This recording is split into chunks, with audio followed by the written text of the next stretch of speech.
दोस्तों, क्या आपने गौर किया है, जितना हम जीवन को नियंत्रित करने की कोशिश करते हैं, उतना ही वो हमारे हाथ से फिसलता जाता है। लाओ त्जू ने कहा था, जो लोग पंजों के बल खड़े होते हैं, वे स्थिर नहीं खड़े रह पाते। जो लोग आगे दौड़ते हैं, वे बहुत दूर नहीं जा पाते। अर्थ यह है कि जितना हम ज्यादा जोर लगाते हैं, उतना ही संतुलन खो देते हैं। आज हम ताओवाद की शिक्षा से जानेंगे कि प्रयास न करना ही असली मार्ग है। खंड 1, मानवीय प्रयास और असंतोष। आजकल लोग ज्ञान अर्जित करते हैं, प्रसिद्धि का पीछा करते हैं, धन कमाने के पीछे भागते हैं, लेकिन परिणाम क्या होता है? शरीर थक जाता है, मन बोझल हो जाता है और अंत में मिलता है केवल असंतोष। ताओवादी ऋषियों ने देखा कि इंसान जितना प्रकृति को बदलने की कोशिश करता है, उतना ही वह और उलझ जाता है। खंड 2, मानव निर्मित नियम और कृत्रिम जीवन। हम सोचते हैं कि नैतिकता, मूल्य और नियम मानवता के लिए बनाए गए हैं, लेकिन ताओवादी कहते हैं कि ये सब हमें प्राकृतिक प्रवाह से दूर ले जाते हैं। सोचिए, यदि आप नदी की धारा के विपरीत तैरेंगे तो क्या होगा? थकान और कोई प्रगति नहीं। इसी तरह हम भी जीवन को नियंत्रित करने की कोशिश में स्वयं को थका देते हैं। खंड 3, ताओ और मानवीय सीमाएं। संसार के पीछे एक रहस्यमयी शक्ति है, ताओ। ताओ को हम समझ नहीं सकते, लेकिन अनुभव कर सकते हैं।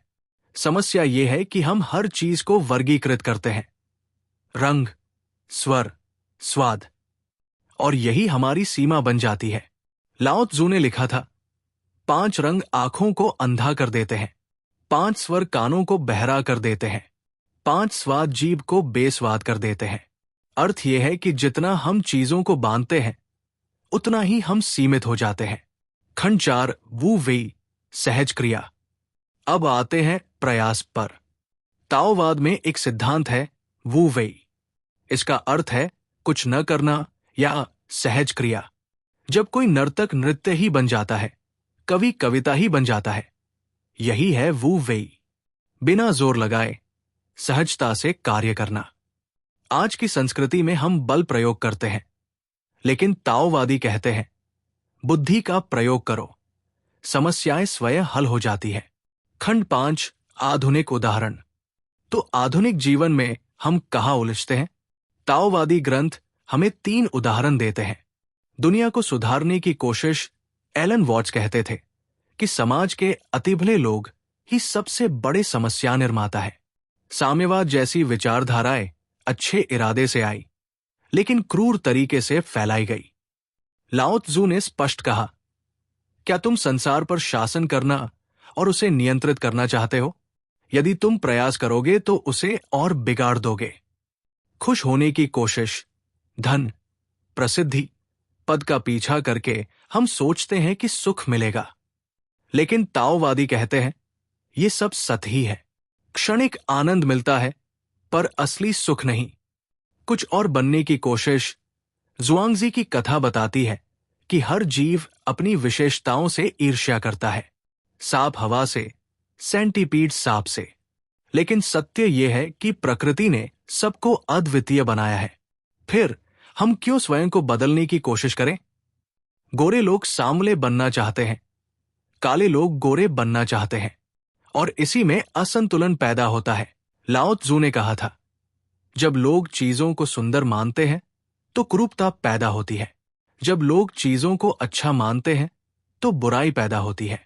मतलब यह है कि हर चीज अपने विपरीत से परिभाषित होती है। अस्तित्व और अनस्तित्व, कठिन और आसान, लंबा और छोटा, ऊंचा और नीचा, सब एक दूसरे को जन्म देते हैं। तो सवाल यह है कि हम इन विचारों को जीवन में कैसे उतारें? खंड 1, मध्य मार्ग अपनाना।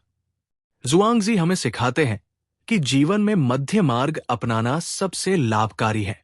इसका अर्थ है कि हमें अपनी क्षमता से अधिक खींचना नहीं चाहिए, बल्कि संतुलित रहना चाहिए। इससे हम अपनी सेहत बचाते हैं और अपनी प्रकृति के करीब रहते हैं।